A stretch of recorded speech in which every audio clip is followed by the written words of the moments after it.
Dr. You're Celine so Ashford had happy learned to today. live in the We're all spaces between together. heartbeats.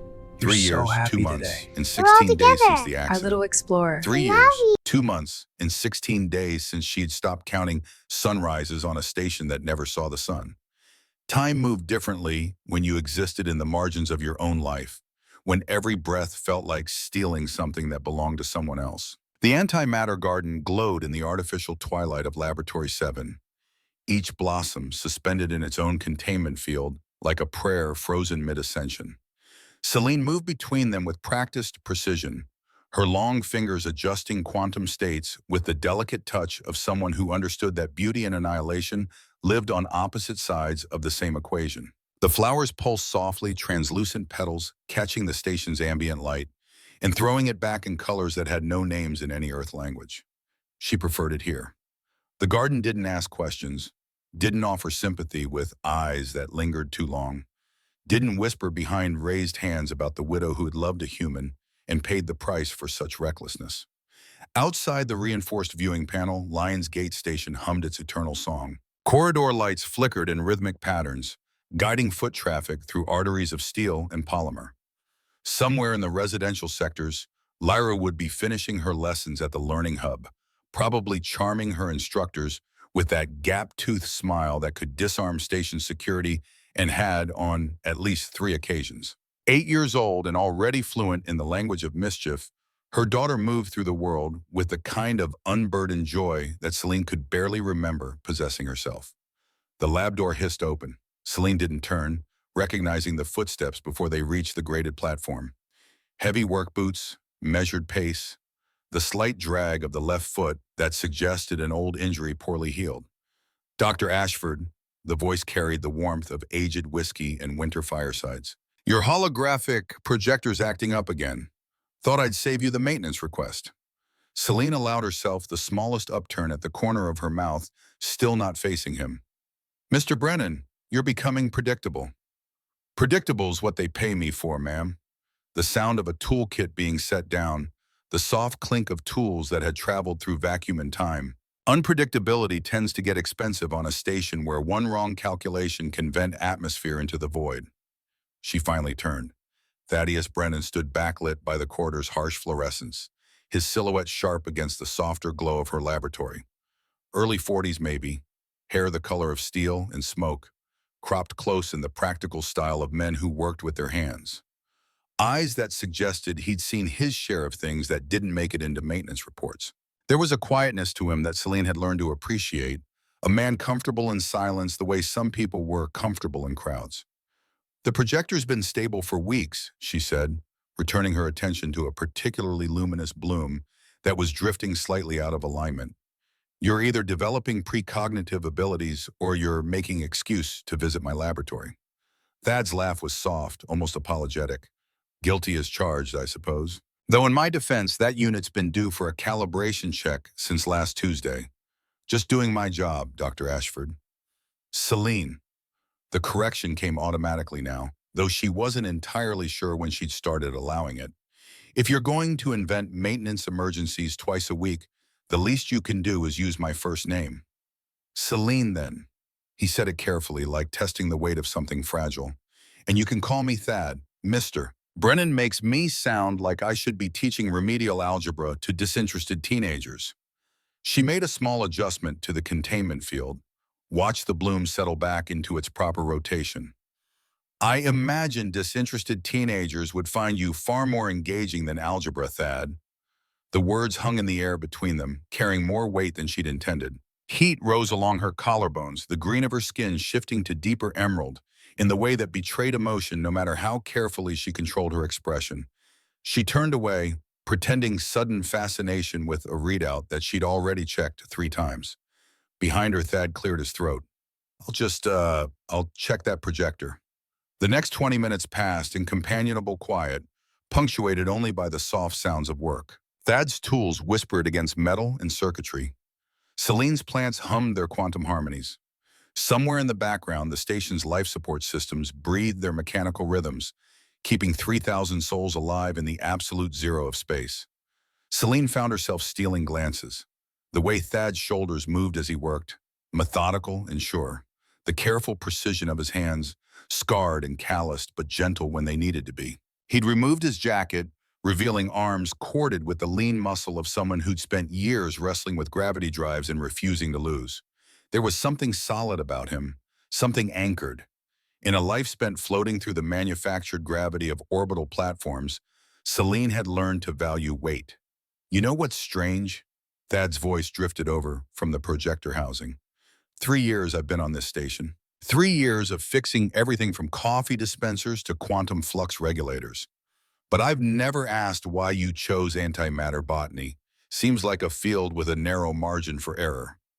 Celine considered the question, her fingers tracing the edge of a containment field. Because beauty shouldn't be safe, she said finally. Because the most extraordinary things in the universe exist at the edge of their own destruction. These flowers bloom for exactly 17 hours before their quantum states collapse. 17 hours of impossible radiance, and then silence. There's something honest about that. Something true. She could feel his attention on her, could sense the weight of understanding in his silence. My husband used to say that the universe was full of temporary miracles, she continued, surprised at herself for speaking the words aloud. That consciousness itself was just organized matter, refusing to accept entropy. He thought that was beautiful, that we were all antimatter flowers in our own way, burning bright for our brief time and then returning to the dark. Callum was a poet then. Thad's voice was soft, respectful. The maintenance log said he was a quantum physicist. He was both. The best ones always are. Celine's hand trembled slightly as she adjusted a control panel that didn't need adjusting. The station's reactor went critical on a Tuesday afternoon.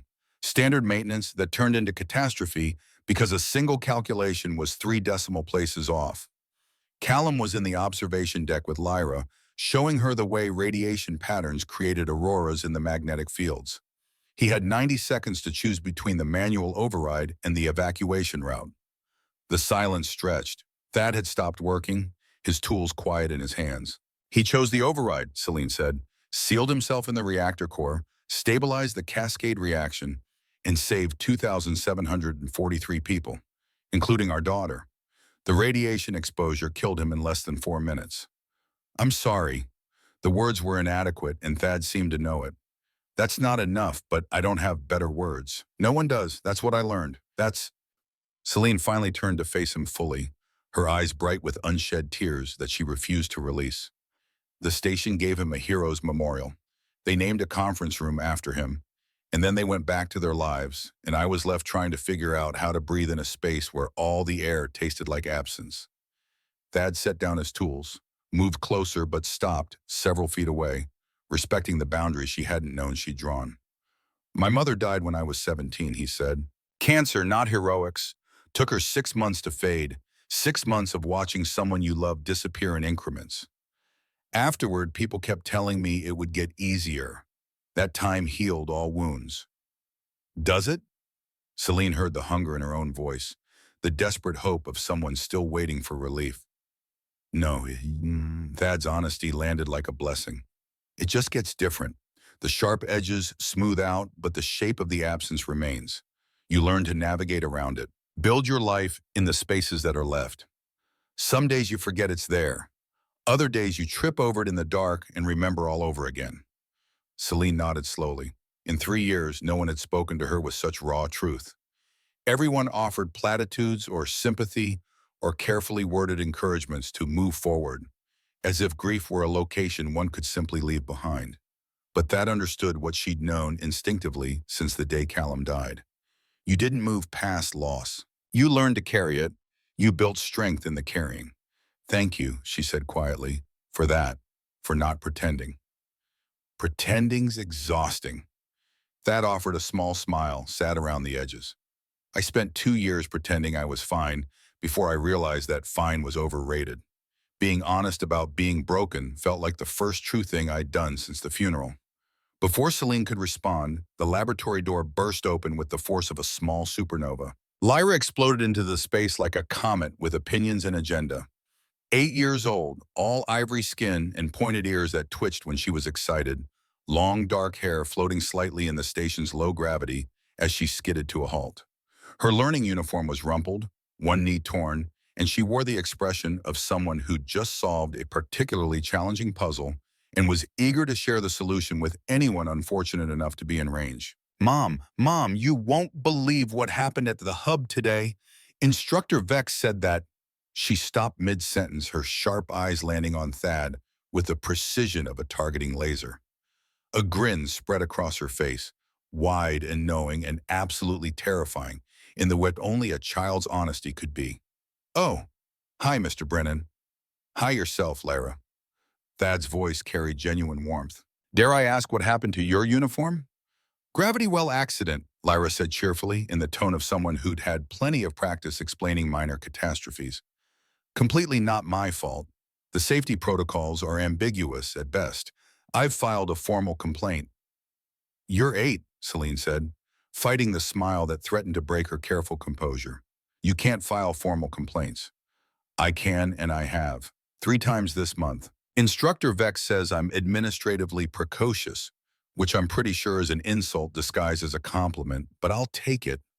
Lyra bounced on her toes, that familiar excess energy that made even the station's artificial gravity seem insufficient to contain her. But that's not the important part. The important part is that we're doing presentations next week on influential figures in our lives. And I wanted to ask Mr. Brennan if he'd— Absolutely not, Celine said quickly, recognizing the gleam in her daughter's eyes. That was the look Lyra got when she was about to engineer a social situation that would result in maximum adult discomfort. Mr. Brennan has work to do, and you have homework. But Mom, homework, Lyra, the kind that doesn't involve filing complaints or voluntarily exposing station engineers to 8-year-old interviews. Lyra's ears drooped, but her eyes remained bright with barely suppressed mischief. She glanced between Celine and Thad, and something in her expression shifted. Something knowing and pleased, and entirely too perceptive for someone who still believed that staying up past midnight counted as a rebellious act. Okay, fine, Lyra said, drawing out the words, but just so you know, Mom talks about you all the time. The world tilted. Celine felt the blood drain from her face, felt her skin shift through 3 shades of green in rapid succession. Lyra Callum Ashford, that is absolutely not. She tells Grandma on the video calls that you're special, Lyra continued, her voice carrying the innocent delivery of a child who didn't yet understand the concept of strategic silence. Last week she said, Thad makes me feel safe, like Callum did. And Grandma got all smiley and said, Lyra. Celine's voice came out strangled, somewhere between horror and rage and a humiliation so complete it had its own gravitational field. That is enough. But the damage was done. The words hung in the air like antimatter blossoms, beautiful and terrible and impossible to contain. Celine couldn't look at Thad, couldn't bear to see his expression, couldn't survive the weight of his pity or his awkwardness, or worse, his polite pretense that he hadn't heard what he'd absolutely, devastatingly heard. I'm going to— Celine gestured vaguely toward the storage area, her voice barely functional. I need to check the containment protocols or— excuse me. She fled. There was no other word for it. Doctor. Celine Ashford, decorated botanist and respected researcher, fled her own laboratory like a teenager caught passing notes in class. Behind her, she heard Lyra's confused, What? What did I say? And Thad's gentle response, too quiet to make out the words. The storage area was blessedly empty, rows of equipment and spare parts creating a maze of blessed isolation. Celine leaned against a support column, her heart hammering against her ribs with enough force to register on the station's seismic monitors. 3 years. 3 years of careful control, of maintaining professional distance, of building walls high enough to protect what was left of her shattered heart. And her daughter had demolished them in less than 30 seconds with the nuclear weapon of childhood honesty. She tells Grandma, you're special.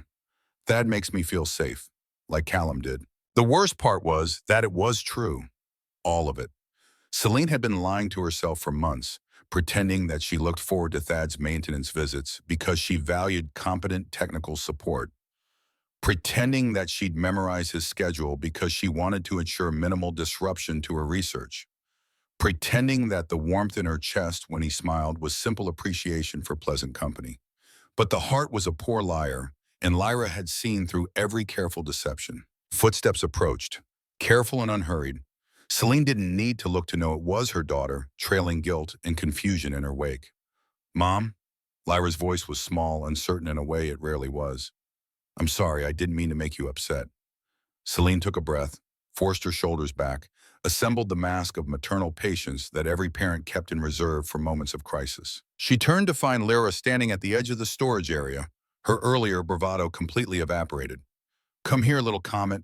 Celine held out her arms, and Lyra rushed into them with the force of gravitational collapse. They stood like that for a long moment, Celine's chin resting on top of Lyra's head, breathing in the scent of Learning Hub soap and the particular sweetness of her daughter's hair. Finally, Celine pulled back enough to look Lyra in the eyes. Why did you say that? She asked, keeping her voice gentle. About me talking to Grandma? Lyra's ears flattened against her head, a tell she'd inherited from Celine's own genetics. Because it's true? I heard you last week when you thought I was asleep. You were on the communication terminal, and you told Grandma that Mr. Brennan was special, that he made you smile like you used to before. She stopped, but they both knew how the sentence ended. Before Daddy died. Celine closed her eyes, feeling the weight of 3 years pressing down on her shoulders. Baby, those were private conversations. You can't just share things you overhear. But why not? Lyra's face scrunched up in genuine confusion. If you like Mr. Brennan, why can't you tell him? Instructor Vex says that honest communication is the foundation of healthy relationships. Instructor Vex is talking about classroom dynamics, not... Celine paused, struggling to find age-appropriate language for the complex tangle of guilt and grief and unexpected affection that had colonized her heart. It's complicated, Lyra. Adults always say that when they're scared. Lyra's voice was quiet but firm, carrying a wisdom that made Celine's chest ache. I'm 8, Mom. I'm not stupid. I see the way you smile different when Mr. Brennan's here. The way you do your hair different on Tuesdays and Thursdays when he usually comes by. The way you laugh at his jokes even when they're not funny. His jokes are occasionally amusing, Celine protested weakly. His jokes are terrible, and you know it. Lyra's grin was small but growing. Last week he made a pun about gravity wells, and you laughed so hard you snorted. You never snort. Heat crept up Celine's neck. That was a reflex. I had fluid in my respiratory, never mind. The point is, Lyra, that some things are private. What I feel or don't feel about Mr. Brennan isn't something you should be announcing in front of him. But you do feel something. Lyra's eyes were bright with the triumph of a debate won. Right? The question hung between them like a containment field waiting to collapse. Celine could lie, should lie. Protect herself and her daughter from the vulnerability of admission, from the terrible risk of hoping for something beyond the careful isolation she'd constructed. But she'd told Lyra 1,000 times that honesty was strength. That truth, even uncomfortable truth, was better than beautiful lies. Yes, Celine said finally, the word barely a whisper. I do feel something, but that doesn't mean I'm ready to act on it. Doesn't mean it would be fair to him, or to you, or even to the memory of your father. Lyra's expression softened, and she reached up to touch Celine's face with the gentle fingers of someone far older than 8. Daddy wouldn't want you to be alone forever, Mom. I don't remember a lot about him, but I remember that he wanted people to be happy. He used to say that life was too short to waste on should-haves and might-have-beens. The tears came then, silent and unstoppable. Celine pulled Lyra close, burying her face in her daughter's hair, letting 3 years of carefully controlled grief find release in the safety of her child's embrace. I miss him so much, Celine whispered. Every day I miss him, and feeling something for Thad feels like betrayal, like I'm erasing him, like I'm forgetting what we had. You could never forget Daddy, Lyra said with absolute certainty. He's in the way you teach me about flowers, in the stories you tell about quantum states and probability waves, in the way you make that humming sound when you're working on something difficult. Loving someone new doesn't erase the person you loved before. It just means your heart got bigger. Celine pulled back, staring at her daughter through tear-blurred vision. When did you get so wise? I've always been wise. You just don't notice because I'm also loud and occasionally destructive. Lyra grinned, then grew serious again. But Mom, I meant what I said. Mr. Brennan is special, and I think maybe it's okay to let yourself be happy again. I think Daddy would want that. I know I want that. Before Celine could respond, a throat cleared nearby. Both of them turned to find Thad standing at the edge of the storage area, his tool bag in hand, his expression carefully neutral in the way that it suggested he'd heard at least some of their conversation. I finished the calibration, he said quietly. The projector should run smooth for at least another 6 months. I'll see myself out. He turned to go and Celine felt something in her chest lurch sideways. The same sensation she'd felt the day Callum proposed, the day Lyra was born, the day she'd learned that miracles were real and temporary and worth every moment of inevitable loss. Thad, wait. He paused, didn't turn around. Celine disentangled herself from Lyra, took 3 steps forward on legs that felt like they belonged to someone else. What my daughter said, about me talking to my mother, about you being... She swallowed hard. It's true, all of it. And I'm sorry you had to learn about it through the orbital equivalent of a megaphone announcement from an 8-year-old with no sense of strategic timing. Thad turned then, and the expression on his face was gentle, understanding, and terrifyingly hopeful. Celine, let me finish, please. She held up a hand, needed to get the words out before courage failed her. I'm not ready. For whatever this could be, I'm not ready. 3 years isn't long enough to stop feeling like I'm betraying Callum's memory every time I think about moving forward. Or every time I catch myself looking forward to Tuesday maintenance checks. Every time I realize I'm happy and feel guilty for the happiness. I understand, Thad said, and she could hear the disappointment layered beneath the understanding. But, Celine continued, her voice stronger now, I'd like the chance to try, to figure out if not ready can eventually become ready. If you're willing to be patient with a woman who's still learning how to exist in a world that doesn't include her husband. Thad's smile was slow, warm, like sunrise over a planet that had forgotten what light looked like. Celine, I've spent 3 years inventing maintenance emergencies just to spend 20 minutes in the same room as you. I think I can manage patient. Lyra made a sound somewhere between a squeal and a cheer, jumping up and down with enough enthusiasm to test the limits of the station's gravity plating. Does this mean Mr. Brennan can come to family dinner? Because I've been planning a menu and I have opinions about the carbohydrate to protein ratio. Absolutely not, Celine said. But she was laughing, and the sound felt like reclaiming territory she'd thought lost forever. We are not having a family dinner. We are having an exploratory meal, with strictly professional undertones and age-appropriate supervision. That's just dinner with more words, Lyra pointed out. Your daughter has a point, Thad said, his eyes bright with amusement. My daughter has too many points. She's dangerously sharp and should come with warning labels. But Celine was smiling, feeling something in her chest unfurl like an antimatter blossom opening to impossible light. The 3 of them stood there in the laboratory, surrounded by contained beauty and the soft hum of machinery keeping them alive in the void. Outside, Lion's Gate Station continued its eternal rotation. Inside, something new was beginning, fragile and terrifying and worth the risk of hope. Later, after Thad had left with promises to check his schedule for potential dinner availability, after Lyra had finally been convinced to start her homework, with only minimal negotiation about dessert privileges, Celine stood alone in her garden once more. She reached out, adjusted a containment field with practiced precision, and watched an antimatter flower bloom in shades that had no names. 17 hours of impossible radiance before the quantum state collapsed into silence.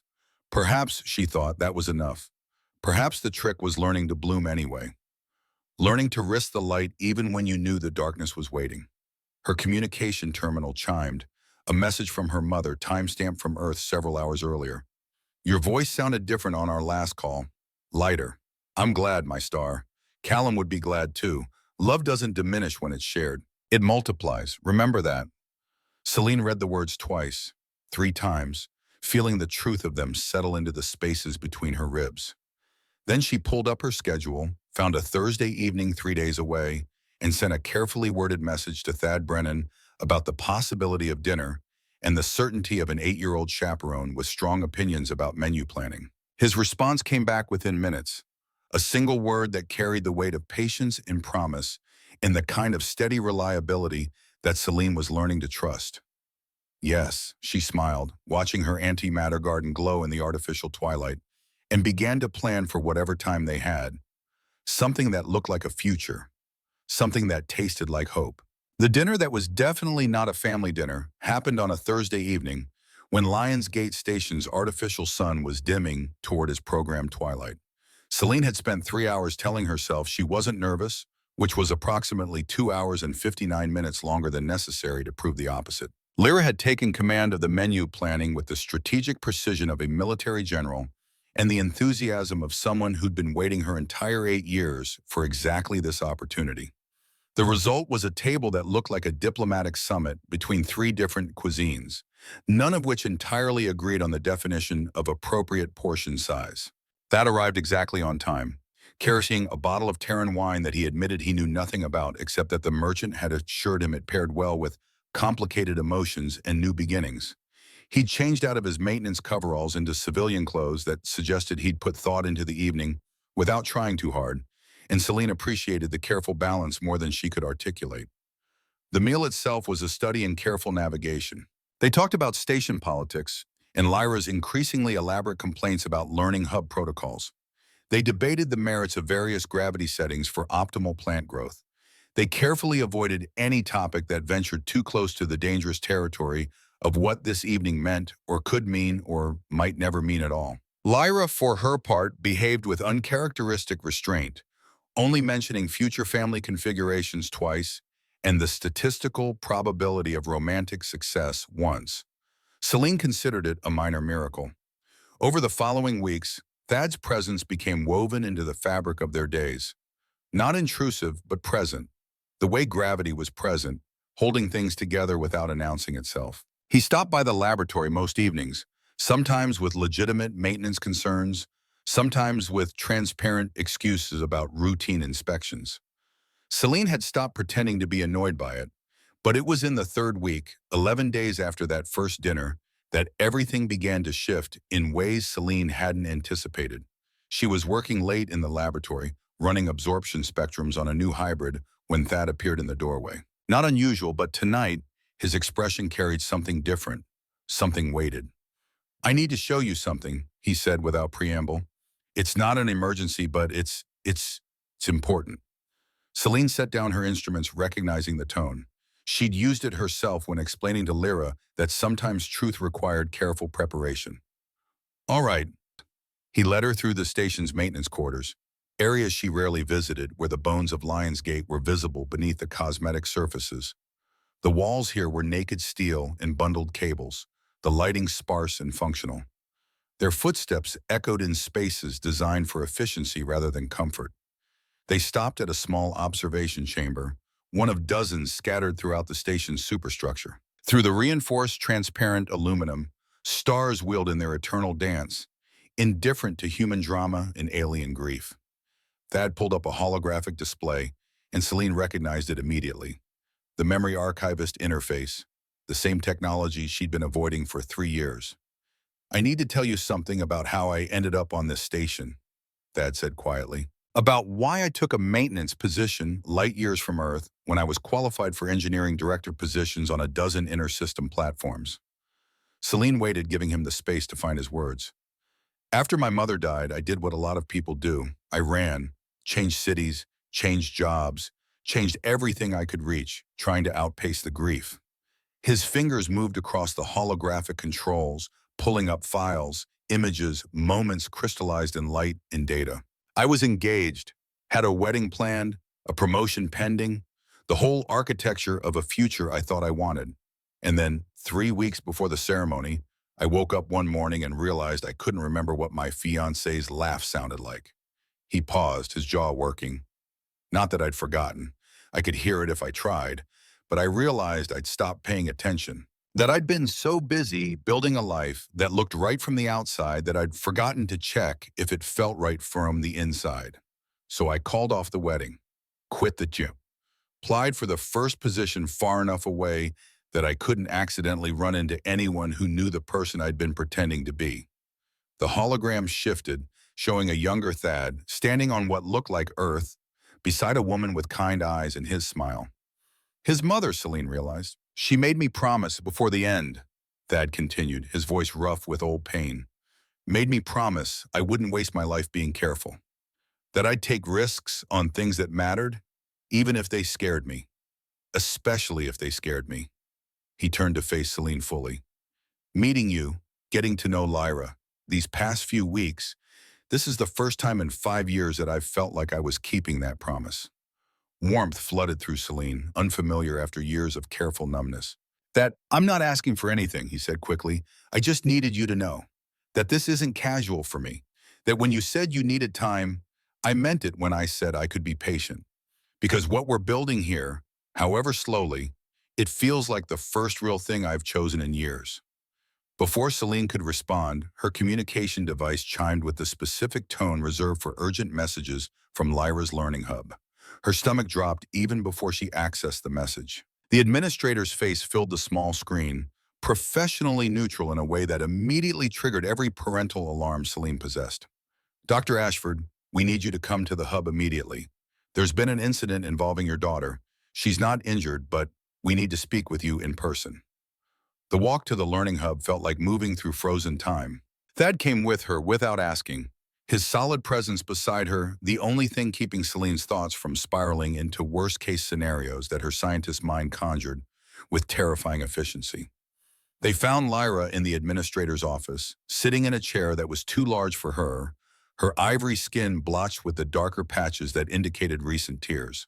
Her uniform was torn at the shoulder, one ear bleeding slightly where something had caught it, and her eyes held a mixture of defiance and exhaustion that made Celine's heart fracture. Baby, what happened? Celine dropped to her knees in front of her daughter, hands already checking for injuries with the automatic precision of 3 years' practice in childhood catastrophe management. Lyra's lower lip trembled. I'm sorry, Mom. I tried not to, but they wouldn't stop, and She struck another student, the administrator, a Valaxian named Instructor Kellen, said with careful neutrality, this is the third physical altercation in 2 weeks. Dr. Ashford, we need to discuss whether Lyra is adjusting appropriately to the learning environment. Third? Celine's voice came out sharper than intended. Why wasn't I informed after the first incident? The previous incidents were minor enough to handle internally, but today's altercation resulted in injury to another student, and we can't overlook. What were they saying? Thad's voice cut through the administrator's explanation, quiet but carrying an edge that made everyone turn. He was looking at Lyra with an expression Celine couldn't quite parse. The kids you hit, what were they saying to you? Lyra's face crumpled. They said humans always leave. That Mom's stupid for liking you because you'll just die like Daddy did, and then we'll be alone again. They said I have a half-human heart, and that's why I'm broken. The words landed like physical blows. Rage flooded through Celine's system, hot and righteous and completely inappropriate for a meeting with educational administrators. She forced herself to breathe, to think past the immediate urge to find whoever had hurt her daughter and introduce them to the concept of maternal protective fury. How long? Celine's voice was deadly calm. How long has this been happening? Lyra wouldn't meet her eyes. Since you started having dinner with Mr. Brennan, since people saw us together and started talking. The other kids heard their parents saying things about humans and Valaxians and how it never works, how it always ends badly, and they just repeated it over and over until I couldn't. She broke off, tears streaming down her face, and Celine pulled her daughter into her arms with enough force to test the structural integrity of the administrator's furniture. We understand this is difficult, Instructor Kellen said, not unkindly. But violence cannot be tolerated, regardless of provocation. We're implementing a 3-day suspension and requiring counseling sessions before Lyra can return to regular classes. Celine wanted to argue, wanted to point out that punishing the victim while the instigators apparently walked free was a grotesque miscarriage of educational justice. But Lyra was shaking in her arms, and getting into a philosophical debate about institutional bias would help no one. Fine, she said flatly. We'll comply with your requirements. Is there anything else? The administrator hesitated. Dr. Ashford, I feel obligated to mention there's been picky about your relationship with Mr. Brennan, about whether it's appropriate given your position and your daughter's presence in our program. The council has concerns. The council can route their concerns through official channels, Celine said, her voice carrying the kind of frost that could crystallize antimatter. Unless you're suggesting that my personal life is subject to institutional oversight? Of course not. I merely wanted you to be aware that scrutiny exists, for Lyra's sake, if nothing else. They left the learning hub in tight silence, Lyra walking between Celine and Thad like a small planet caught between competing gravitational fields. It wasn't until they were back in Celine's quarters, with Lyra finally settled in her room with a mug of hot chocolate and explicit permission to skip homework for the evening, that Celine allowed herself to break. She stood at the observation window, staring out at the infinite dark, and felt the weight of 3 years collapse on her shoulders. "This is my fault," she said quietly. I thought I could have this, have something for myself. And instead I've made Lyra a target." Thad moved to stand beside her, close but not touching, respecting the space she needed. "Kids are cruel because adults are cruel first. This isn't about you having dinner with me. It's about a station full of people who haven't processed what happened to Callum, who are looking for someone to blame and landing on the easiest target, the idea that humans and Valaxians don't mix." They might be right. The words tasted like ash. Callum died trying to save this station. Maybe the universe was sending a message about the cost of our relationship.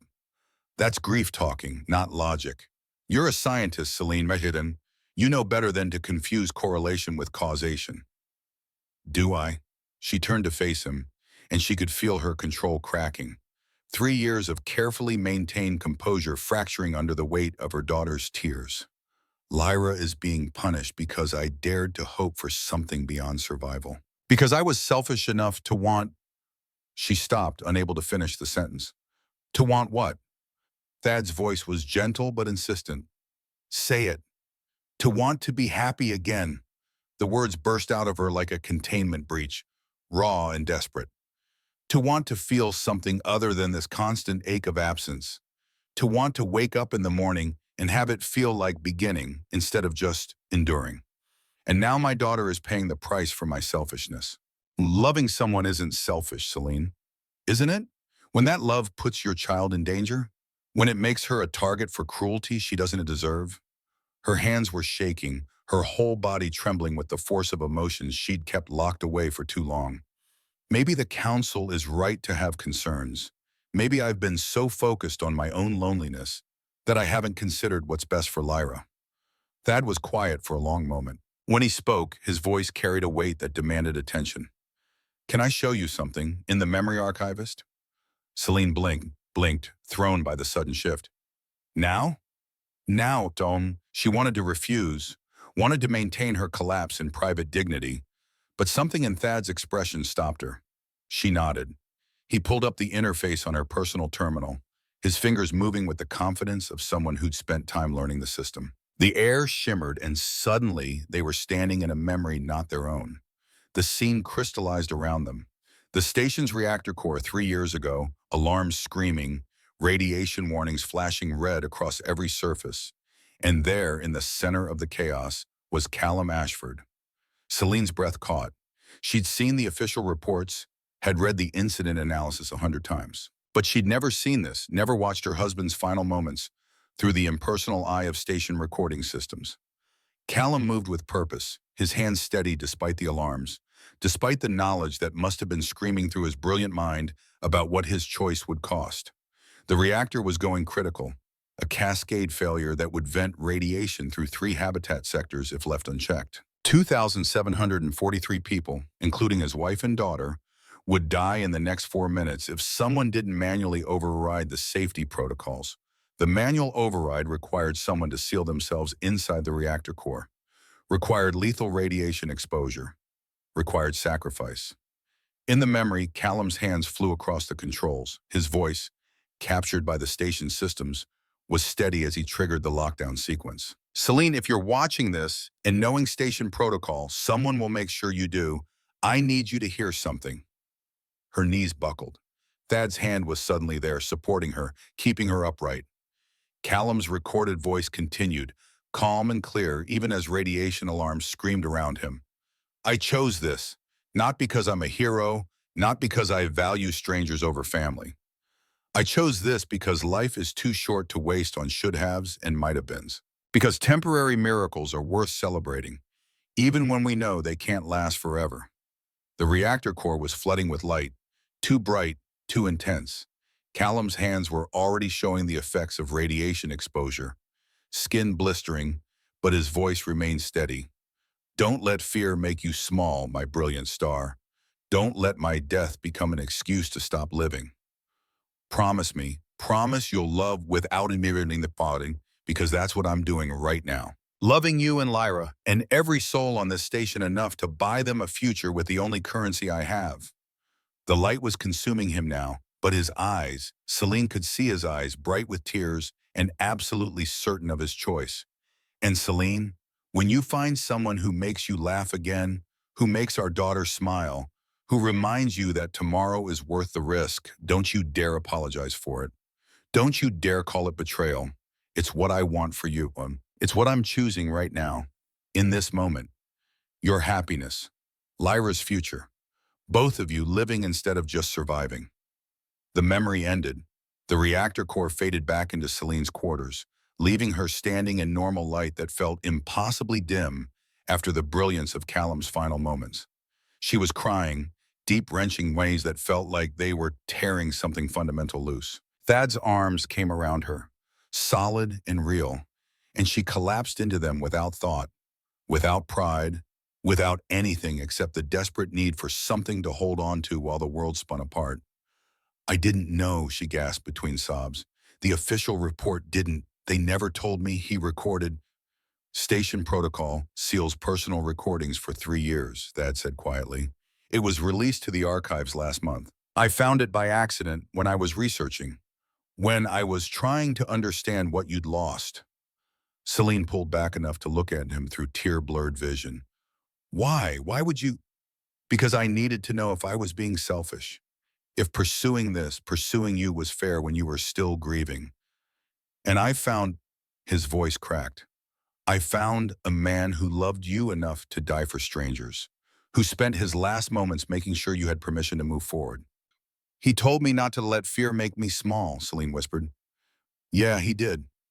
They stood there in the soft light of her quarters, holding each other like shipwrecked survivors clinging to debris. Outside, the station continued its rotation, indifferent to human drama. Inside, something was breaking and reforming simultaneously. Old grief making space for new possibility.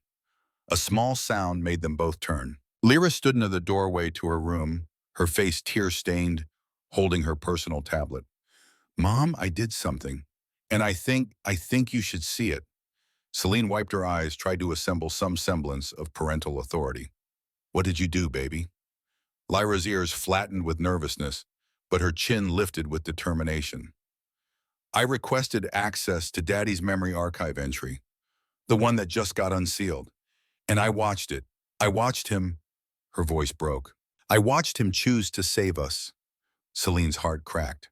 Lyra, you shouldn't have. That wasn't meant for. Yes, it was. Lyra's voice was firm, far older than 8 years should allow. He was talking to both of us. And Mom, he was right. We've been so scared of losing people that we forgot how to keep them. She walked forward, inserted herself between Celine and Thad, and grabbed both their hands with the fierce grip of someone who'd made a decision. I'm tired of being scared, Lyra said. I'm tired of other kids telling me that loving humans is dangerous. I'm tired of pretending that Mr. Brennan isn't important to us because we're worried about what other people think. Daddy wasn't scared. He loved without measuring the cost, just like he said. And I think, she looked up at Celine with eyes that held Callum's certainty and Selena's determination in equal measure. I think we should do the same thing. Celine looked at her daughter, at this impossible child who'd somehow inherited courage from a father she barely remembered. Then she looked at Thad, who was watching both of them with an expression of wonder and terror and hope. The council has concerns, Celine said quietly. There will be scrutiny, questions about whether our relationship is appropriate, whether it's affecting you negatively. They could make things difficult. Let them, Lyra said with the absolute conviction of youth. I'll file complaints. I'm administratively precocious. Despite everything, Celine laughed. A real laugh, surprised out of her by her daughter's unshakable spirit.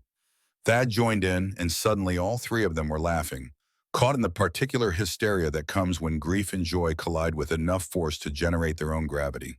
When the laughter finally subsided, Celine found herself still holding both their hands, feeling the warmth of connection that she'd thought lost forever. "Okay," she said quietly. "Okay. We love without measuring the month, and whatever comes, we face it together." Lyra beamed, victorious. "Does this mean we can have actual family dinners now, without calling them exploratory meals?" "Don't push your luck," Celine said, but she was smiling. That night, after Lyra had finally been convinced to sleep, Celine and Thad sat together at her observation window, watching stars wheel through the void.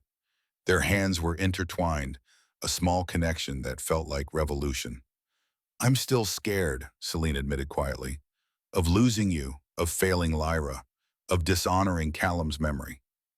"I'm scared too," Thad said, "of not being enough, of letting you both down, of breaking something precious because I don't know how to hold it properly."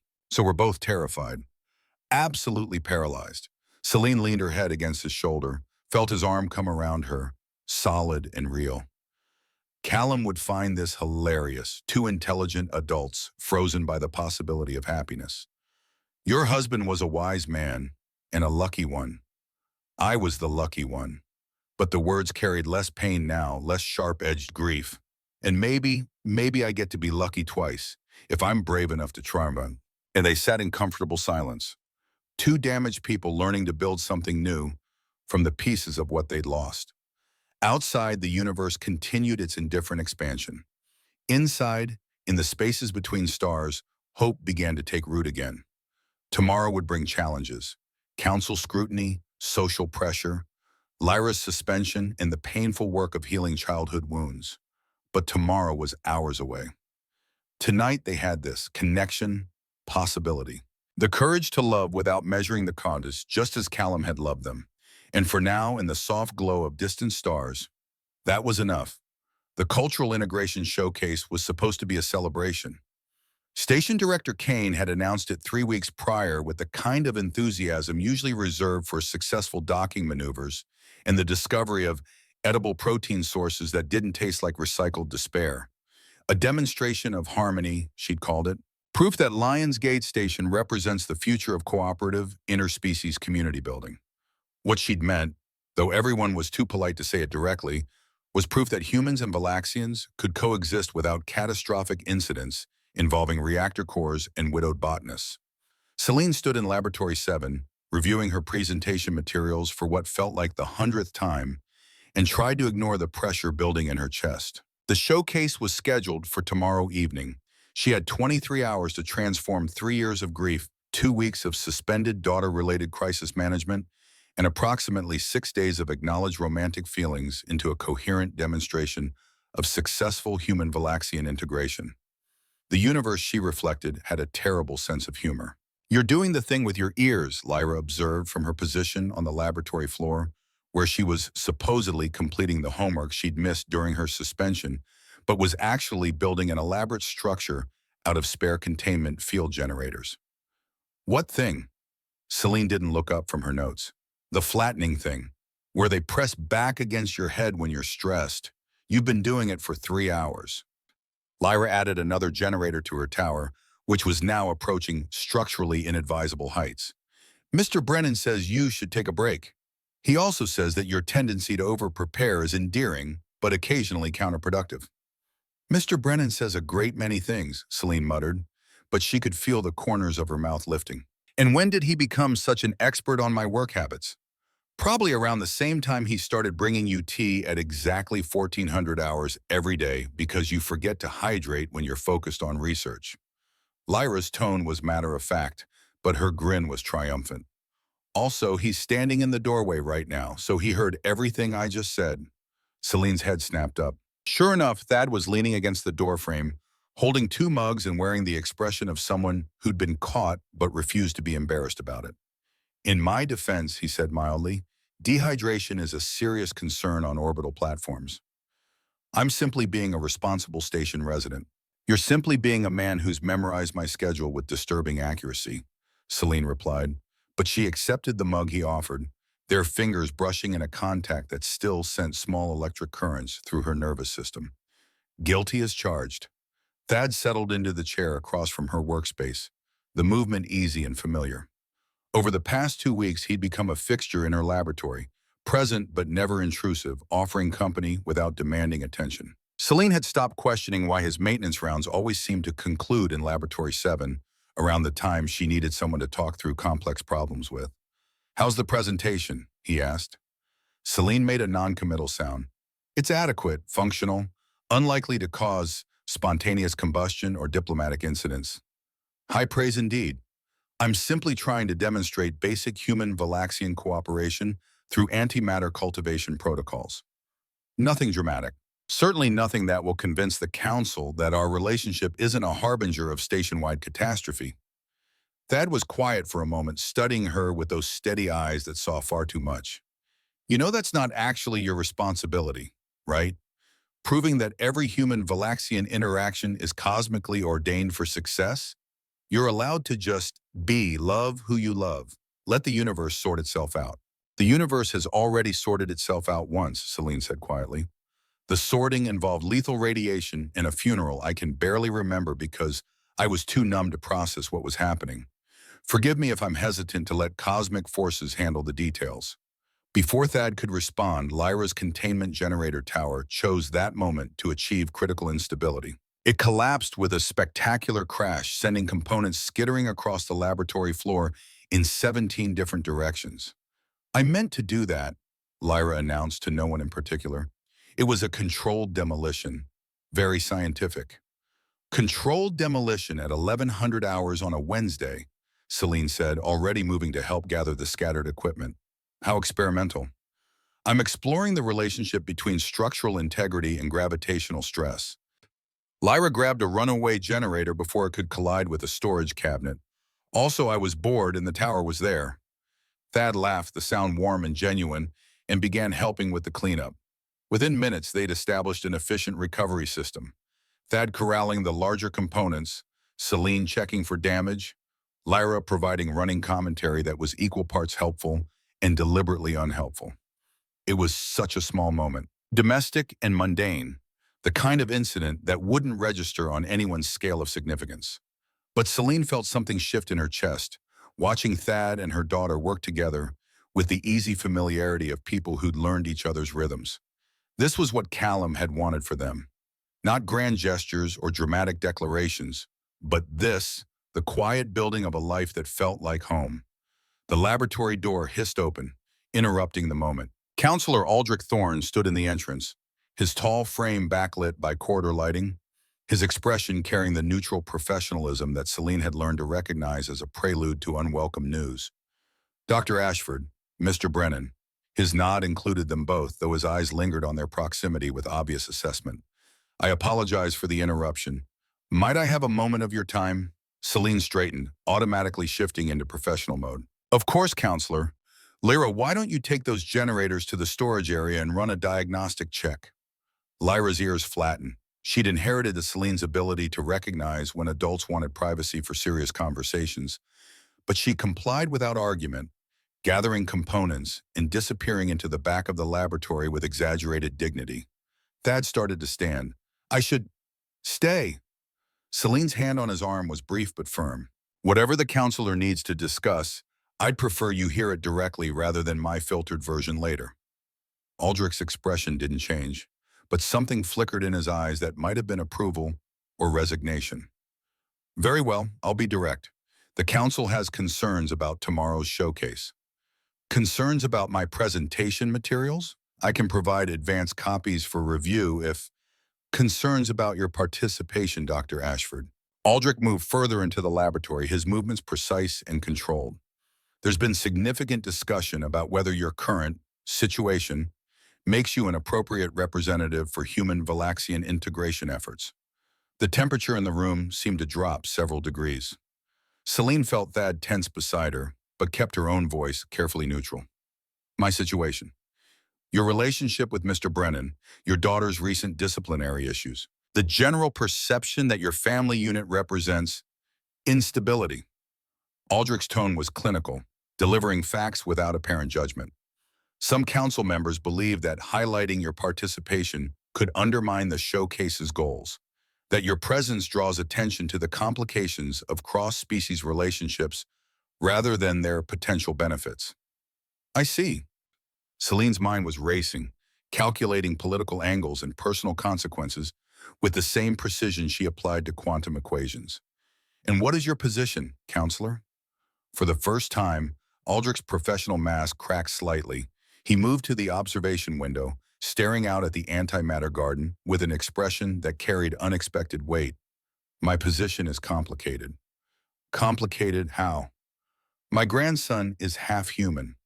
The words fell like stones into still water. My daughter married a human engineer 15 years ago against my wishes and over my strenuous objections. I told her she was making a mistake, that humans were reckless, short-lived, incompatible with our cultural values, that any children from such a union would be— He stopped, his jaw working. I used the word deluded, among other terms I'm not proud of. Something cold settled in Celine's stomach. She'd known prejudice existed. Lyra's bullying had made that abundantly clear. But hearing it articulated so plainly by a council member made it viscerally real.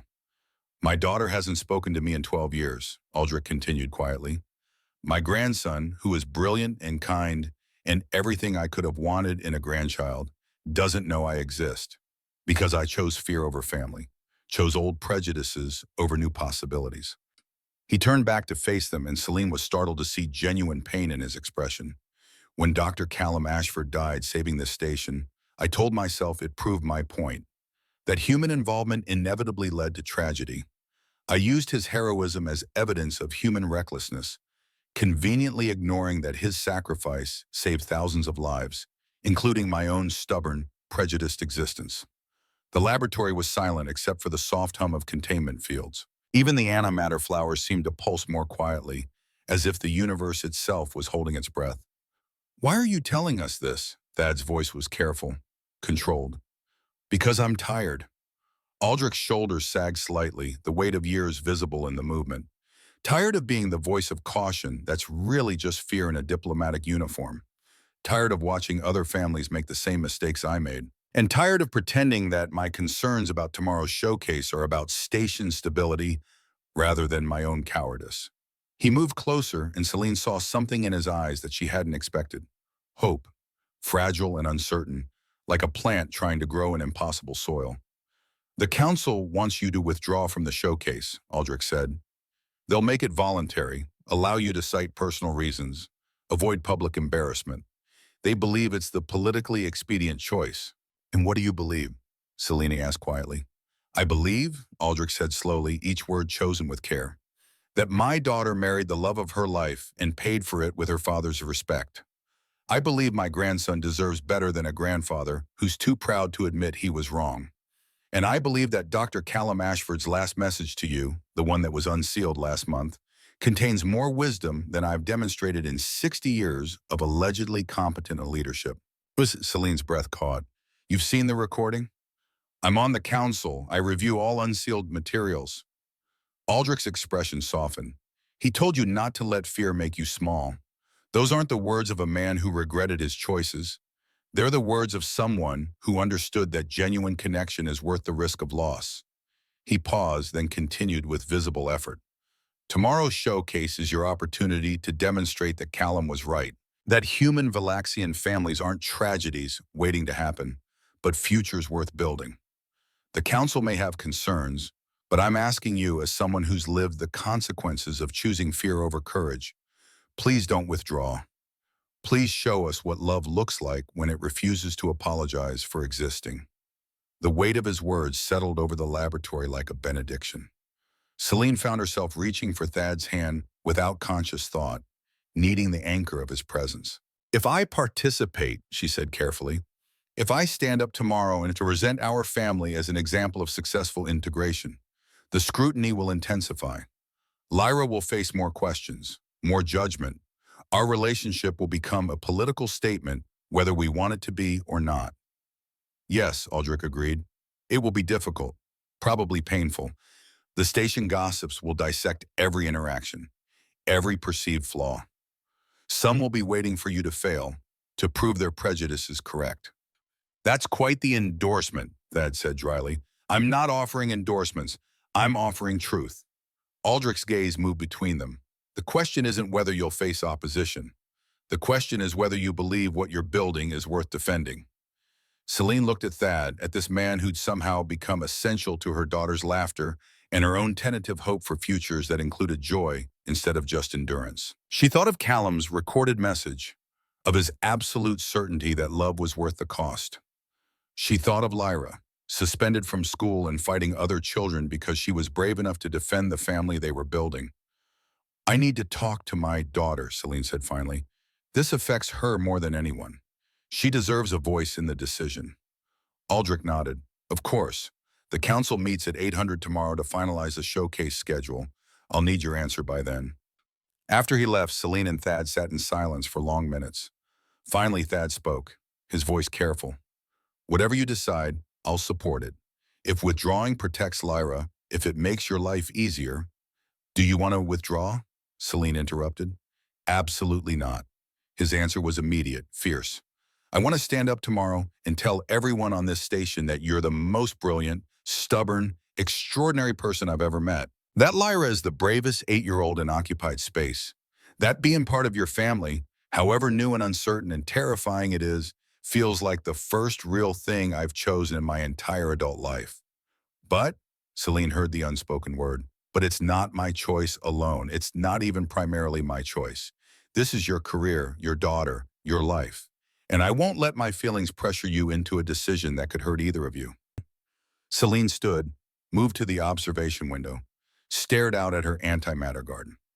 The flowers pulsed in their containment fields, beautiful and dangerous, blooming at the edge of their own annihilation. Lyra, she called softly, you can come out now. I know you've been listening from the storage area. There was a pause, then her daughter emerged, looking uncharacteristically uncertain. I wasn't eavesdropping. I was strategically monitoring a conversation that directly affects my future. Semantics. But Celine opened her arms and Lyra rushed into them. We need to make a decision, little comet, together, as a family. She explained the situation, leaving nothing out. The council's concerns, Aldrich's revelation, the choice between withdrawing quietly or participating publicly. Lyra listened with the serious attention she usually reserved for complex mathematical proofs, her ears twitching occasionally as she processed information. When Celine finished, Lyra was quiet for a long moment. Then she looked up, her eyes bright with determination that was pure Callum Ashford distilled into 8-year-old conviction. I think we should do the showcase, she said firmly. I think we should stand up in front of everyone and show them that our family is real, that it matters, that love isn't something to hide or apologize for. It won't be easy, Celine warned. People will say cruel things, make assumptions, judge us. They already do that. Lyra's voice was matter of fact. The kids at the Learning Hub already whisper. The other parents already stare. Hiding won't change their minds, but maybe showing them that we're happy, that we work, that mister. Brennan makes you smile and helps with my homework and doesn't try to replace Daddy, but makes space for new family. Maybe that could change something. Celine felt tears prick at her eyes. When did you get so wise? I've always been wise. You just noticed because I used to hide it better. Lyra grinned, then grew serious again. Daddy told you not to let fear make you small. So let's not be small. Let's be so obvious about it that no one can pretend we don't exist. Thad made a sound that was half laugh, half sob. You're raising a revolutionary, Dr. Ashford. Apparently, Celine pulled both of them close, one arm around her daughter, the other reaching for Thad's hand. All right, we participate. We present our family as an example of integration. And whatever comes, we face it together. The day of the showcase arrived with the weight of inevitability. Celine woke early, her stomach a tangle of nerves and determination in equal measure. She spent the morning running through her presentation one final time, adjusting holographic displays and checking equipment with the obsessive precision of someone who needed control over at least one variable in an otherwise chaotic equation. At 1600 hours, she made her way to the main preparation area adjacent to the amphitheater. The space was crowded with other presenters, engineering teams setting up collaborative innovation displays, medical researchers arranging cross-species health data, agricultural specialists preparing hybrid crop demonstrations. The air hummed with nervous energy and the particular tension that came before any public performance. Celine was arranging her antimatter specimens when she felt the displacement of air behind her. She turned to find a Valaxian woman standing nearby, middle-aged with the bearing of someone accustomed to authority. Her expression was carefully neutral, but her eyes carried something that might have been sympathy or warning. "Dr. Ashford," the woman said quietly, "I'm Counselor Vex's assistant. He wanted me to relay a message." Celine's hand stilled on the containment field controls. "What message?" "That if you choose to proceed with your presentation as planned, highlighting your relationship with the human Mr. Brennan, the council will be watching closely, very closely." The woman's voice dropped even lower. "There are those who believe your family represents everything dangerous about cross-species integration. They're looking for any excuse to prove their point, any mistake, any sign of instability, and they'll use it as ammunition against the entire program." "I see." Celine's voice was calm, but her heart was hammering. "And Counselor Vex sent you to warn me of this because he's not entirely that heartless, despite appearances." The woman's expression softened slightly. "He knows what it's like to lose family over principles. He doesn't want to see it happen again, even if he can't bring himself to say so publicly." She left before Celine could respond, disappearing into the crowd of presenters. Celine stood frozen, her earlier confidence wavering. They were looking for mistakes, looking for proof that she was unstable, that her relationship endangered her work, that love across species lines led inevitably to catastrophe. "Mom?" Celine turned to find Lyra standing in the doorway, Thad just behind her. Her daughter was dressed in formal attire, the kind reserved for important station events, and her expression was a mixture of excitement and concern. "I'm okay, baby," Celine said, though she wasn't entirely sure it was true. "Just last-minute nerves." "You're going to be amazing," Lyra said with absolute certainty. "We all are." Thad moved closer, his hand finding Celine's shoulder in a brief, grounding touch. "Whatever happens out there, we're in this together. Remember that." Celine nodded, drawing strength from their presence. She had spent 3 years building walls around her heart, protecting herself from the possibility of more loss. But standing here with her daughter's fierce determination and Thad's steady support surrounding her like a shield, she realized that the walls had never actually protected her. They just made her smaller. Callum had told her not to let fear make her small. It was time to take up space again. The Cultural Integration Showcase began at 1900 hours in the station's main amphitheater. Celine had attended similar events before, usually as a passive observer, watching other departments demonstrate their contributions to station harmony. She'd never imagined standing on the presentation platform herself, facing 300 station residents whose expressions ranged from supportive to skeptical to openly hostile. The first presentations went smoothly. Engineering demonstrated collaborative human Valaxian innovations in power distribution. Medical showcased joint research on cross-species immune responses. Agriculture presented hybrid crops that combined Earth and Valaxian botanical genetics. Then it was Celine's turn. She stood at the podium, Thad and Lara slightly behind her, visible to the audience as deliberate context. Her antimatter garden display rotated slowly on the holographic platform, each blossom luminous with contained energy. The lights dimmed slightly, focusing attention on the stage. Celine took a breath and began. "3 years ago," she said, her voice steady despite the tremor in her hands, "my husband died saving this station. Dr. Callum Ashford was human. I am Valaxian. Our daughter represents the possibility that two species can create something new, something that honors both origins while becoming entirely its own." She paused, letting the weight of Callum's memory settle over the audience. In the front row, she could see Counselor Aldrich watching intently. Several seats away, Counselor Vex sat with folded arms, his expression unreadable. "For 3 years, I believed that moving forward meant betraying his sacrifice, that allowing myself happiness dishonored his heroism. I was wrong." The amphitheater was silent, hundreds of eyes fixed on her.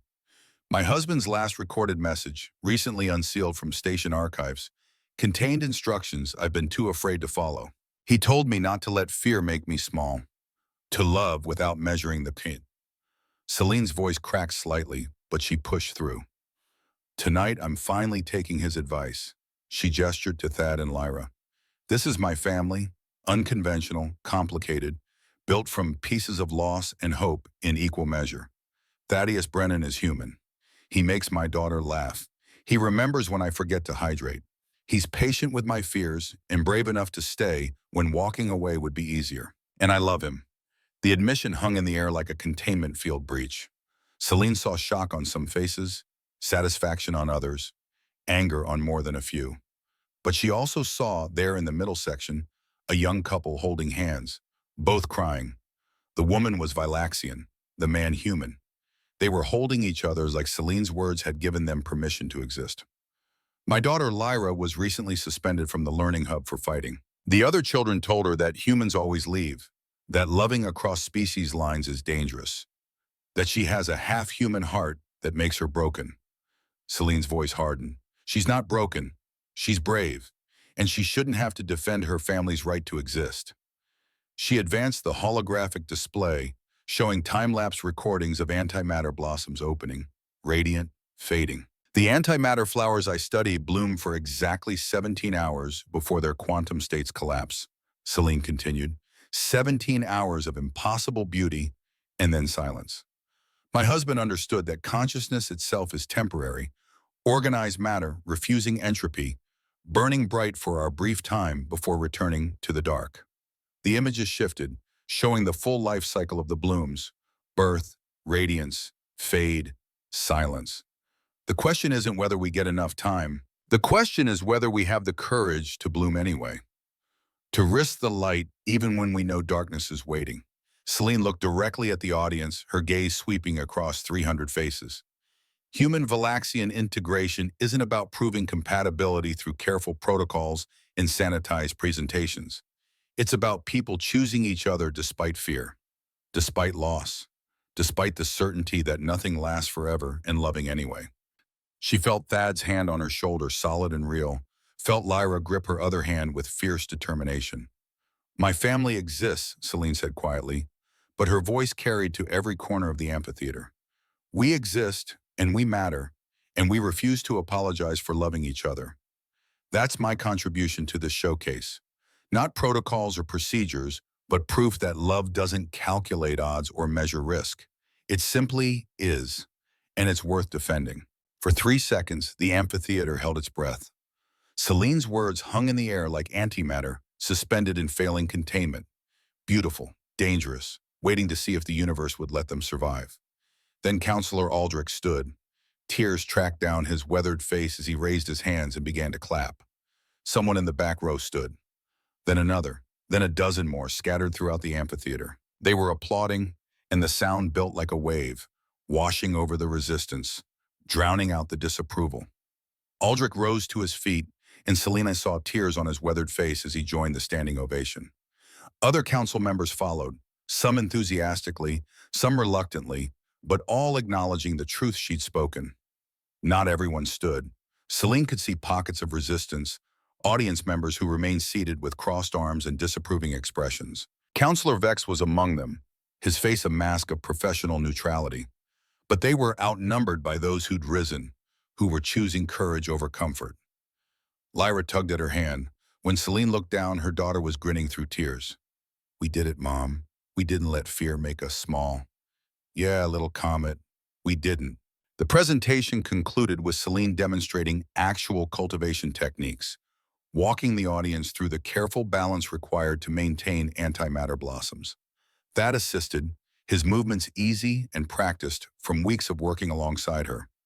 Lyra provided commentary that was simultaneously scientifically accurate and deliberately humorous, earning genuine laughs from the crowd. By the time they finished, the atmosphere had shifted.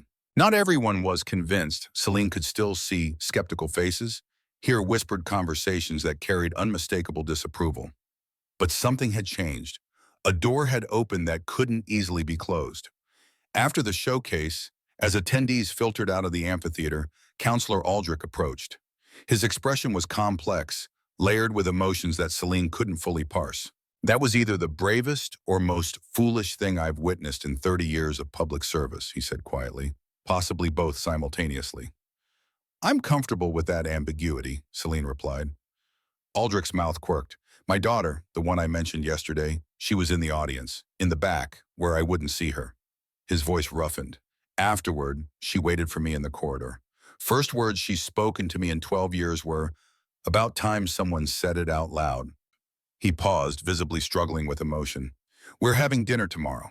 Her husband, my grandson, and me. She says if Dr. Ashford can risk public humiliation to defend her family, I can risk private humiliation to apologize to mine. Celine felt warmth spread through her chest. I'm glad, Aldrich. So am I. He extended his hand, not in professional courtesy, but genuine friendship. You've earned the right to first names, I think. As he walked away, Lyra tugged at Celine's sleeve. Mom, there's someone else who wants to talk to you. Celine turned to find a young Valaxian woman standing nervously nearby, holding the hand of a small child who appeared to be half human. The child had his mother's coloring but unmistakably human features. Round ears, different bone structure. Dr. Ashford? The woman's voice was tentative. I just wanted to say thank you. My partner is human, and we've been hiding our relationship because we were afraid of judgment. After tonight, her voice broke. After tonight, I think maybe we don't have to hide anymore. Others approached over the next hour, some to offer support, some to share their own stories of cross-species relationships conducted in secrecy, some simply to acknowledge that the conversation had begun and couldn't be ignored any longer. Not everyone who approached was supportive. One older Valaxian man made a point of telling Celine that she was setting a dangerous precedent and that some traditions exist for good reason. A human woman questioned whether Celine was thinking of Lyra's long-term welfare by flaunting their relationship so publicly. But for every critical voice, there were 3 or 4 others offering encouragement, sharing stories, expressing gratitude that someone had finally spoken the truth they had all been thinking. By the time they returned to Celine's quarters, exhaustion had settled into her bones. But it was clean exhaustion, the kind that came from effort worth making rather than merely surviving another day. They collapsed together on the observation deck, Celine, Thad, and Lyra, watching stars wheel through the infinite dark. Lyra fell asleep first, her head on Celine's lap, one hand still clutching Thad's sleeve as if afraid he might disappear. Do you think we changed anything? Thad asked quietly. Long term, I mean, beyond tonight's emotional high. I don't know, Celine admitted. Maybe, maybe not. But Aldrich is having dinner with his daughter tomorrow. That woman with the half-human child feels safe enough to stop hiding. Lyra saw 300 people, not all of them, but enough, stand up and say our family matters. She leaned against him, feeling the solid warmth of his shoulder. Callum used to say that you didn't change the world in single dramatic moments. You changed it in increments, in small choices that accumulated into tipping points. Tonight was one choice. Tomorrow we make another. And eventually maybe the station looks different than it did before. No pressure then, Thad said, but he was smiling. Absolutely none. Celine tilted her head to look at him. For the record, when I said I loved you up there, that wasn't just for the presentation. I know. I love you too. Have for weeks, probably, just waiting for you to catch up. Insufferably patient of you. I contain multitudes. They sat in comfortable silence, watching their daughter sleep, watching the universe expand with indifferent majesty. 3 days after the showcase, Celine received a formal communication from the council. She opened it with Thad and Lyra present, all 3 of them braced for whatever judgment had been rendered. The message was brief. Following review of the Cultural Integration Showcase presentations and subsequent community feedback, the Council has voted to formally recognize all family configurations built on mutual respect and consent. Cross-species relationships will no longer require special documentation, approval, or justification. Integration programs will be expanded to include family support services and anti-discrimination protocols. The vote was not unanimous, but it was decisive. Lionsgate Station moves forward together. Signed, Station Council Councillor Aldrich Thorne presiding. Lyra whooped with joy, bouncing with enough enthusiasm to test the gravity plating. Thad pulled Celine into an embrace that lifted her off her feet, both of them laughing with relief and disbelief and cautious triumph. "We did it," Lyra said, her voice muffled against Celine's side. "We actually did it." "Yeah, little comet, we did." But the real measure of change came in smaller moments over the following weeks. Lyra returned to the learning hub and found that the children who'd bullied her were notably quieter. Not all of them, some still whispered, still carried their parents' prejudices like inheritance. But others approached her tentatively, curious rather than cruel. One girl, whose mother was human and father Valaxian, asked if she could sit with Lyra at lunch. Within a week, they had a small group, children from mixed families who'd previously hidden that part of themselves, now finding community in shared experience. Aldrich's dinner with his daughter turned into a regular weekly event. Celine saw them together once in the station's central plaza. 3 generations of family, laughing over something the grandson had said, the years of estrangement slowly healing through persistent effort. Aldrich caught her eye across the crowd and nodded, a gesture of gratitude and solidarity. The young couple from the showcase, the ones Celine had seen crying, started attending station social events together, no longer hiding their relationship. Others followed their example. The change wasn't universal, wasn't immediate, but it was visible. The station's social fabric was shifting one brave choice at a time. 6 months after the showcase, on a quiet Thursday evening, Thad found Celine in the antimatter garden. She was tending a new hybrid bloom she'd engineered, one that lasted 24 hours instead of 17. Progress, she called it, defying entropy through incremental improvements. "I've been thinking," Thad said, settling beside her among the glowing flowers, "about quarters. Mine are small, yours are bigger. And Lyra keeps leaving her homework at my place anyway, because she says she works better with dual locations." Celine's ears twitched upward, the Valaxian tell for amusement. "Are you suggesting cohabitation, Mr. Brennan?" "I'm suggesting family," Thad corrected. "Official, permanent, the kind that shares quarters and breakfast routines and antimatter garden maintenance. The kind that—" He paused, reaching into his pocket and pulling out a small object. "The kind that maybe involves this." It was a ring, not flashy, not ornate, a simple band of station-forged metal with a small piece of crystallized antimatter suspended in a micro-containment field. It pulsed with soft light, beautiful and impossible, held in perfect balance between existence and annihilation. "It's from one of the blooms we grew together," Thad said quietly. "The first one you taught me to cultivate. I had the engineering team help me stabilize it in permanent suspension. Thought it was appropriate. Something beautiful that shouldn't exist, sustained by careful attention and—" He smiled. "And love that refuses to measure the—" Celine's vision blurred with tears. "Thad, I'm not asking you to forget Callum. I'm not trying to replace what you had." His voice was steady, certain. "I'm asking if there's room in your heart for something new. Something that honors the past while building toward a future. I'm asking if you'll marry me, Celine. If you'll let me be Lyra's father, not her only father, but one of them. If you'll take a risk on temporary miracles and 17-hour blooms, and all the impossible, beautiful things that shouldn't work but do." Celine looked at the ring, at this man who'd learned to speak her language of quantum states and antimatter metaphors, who'd memorized her schedule and befriended her daughter and waited patiently while she rebuilt the courage to hope. "Yes," she said, the word breaking free like light through a containment breach. "Yes to all of it. To family and futures, and however many hours we get, yes." He slipped the ring onto her finger, and the contained antimatter pulsed brighter, as if recognizing the moment's significance. Then he kissed her, gentle and thorough and full of promise, there among the impossible flowers they'd grown together. "Mom, Mr. Brennan!" They broke apart to find Lyra standing into the garden doorway, her expression cycling rapidly between delight and exaggerated outrage. Did he just, is that a ring?" Lyra's voice pitched upward with excitement. "You proposed without letting me help plan it? I had a whole speech prepared, with visual aids." "I'm sure your speech was magnificent," Thad said, trying and failing to look apologetic. "But some things benefit from spontaneity." "Spontaneity is just another word for poor planning," Lyra declared.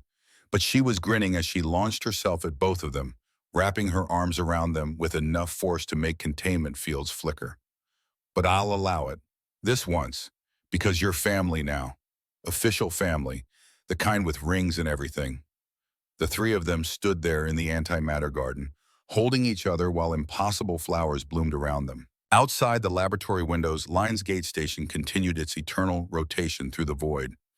Inside, in the spaces between stars and atoms and carefully controlled quantum states, a family that shouldn't exist held each other tight and refused to apologize for the miracle of their existence. 2 weeks later, they were married in a small ceremony in the observation deck where Celine and Thad had first watched Callum's recording together. Aldrich presided, his voice rough with emotion as he spoke about courage and second chances, and the wisdom of listening to 8-year-olds with strong opinions about what family meant. Lyra served as both flower girl and best person, a role she'd negotiated with the kind of diplomatic precision that suggested a future in station politics. She wore a dress that incorporated both Valaxian and human design elements, and she'd written her own addition to the ceremony, a short speech about how families were like antimatter gardens, requiring careful attention and brave choices and the willingness to bloom even when it felt impossible. There wasn't a dry eye in the room by the time she finished. The ceremony was simple, the vows traditional with personal additions. But when Thad placed the antimatter ring on Celine's finger and she gave him a matching band she'd commissioned, embedded with a chip from the projector he'd been fixing the day they met, something in the universe shifted. Not dramatically, not universally, but in that room for those people, love won over fear. Aldrich's daughter and grandson attended, sitting in the front row. The young couple from the showcase were there, holding hands and crying happy tears. Lyra's friends from the Learning Hub, her small group of children from mixed families, filled an entire section, giggling and whispering and bearing witness to the possibility that families could be chosen as well as inherited. Callum's photograph sat on a small table near the front, draped with flowers from Celine's garden.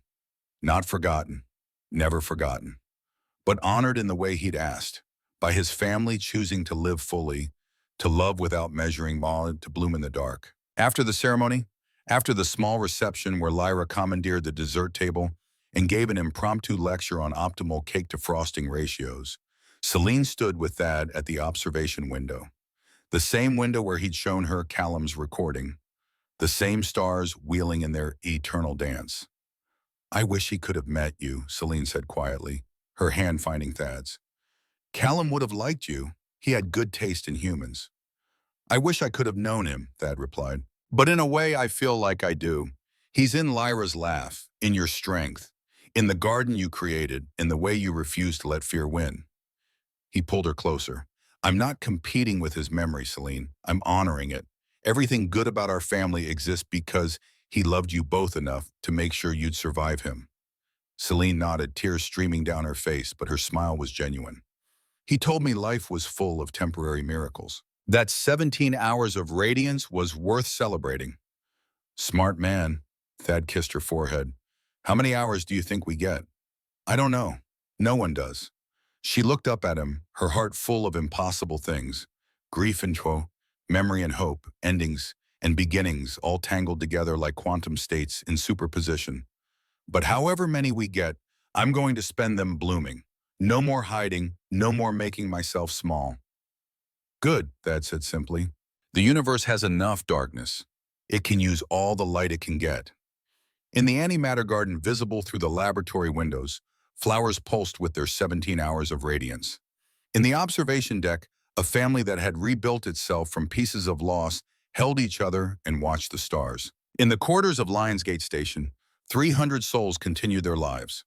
Some changed by what they'd witnessed, some resistant, all part of the slow, imperfect work of building a future where love mattered more than fear. And in the spaces between moments, in the quantum uncertainty where possibilities lived before collapsing into reality, hope took root and grew. Temporary, yes, impossible, certainly, but absolutely undeniably worth it.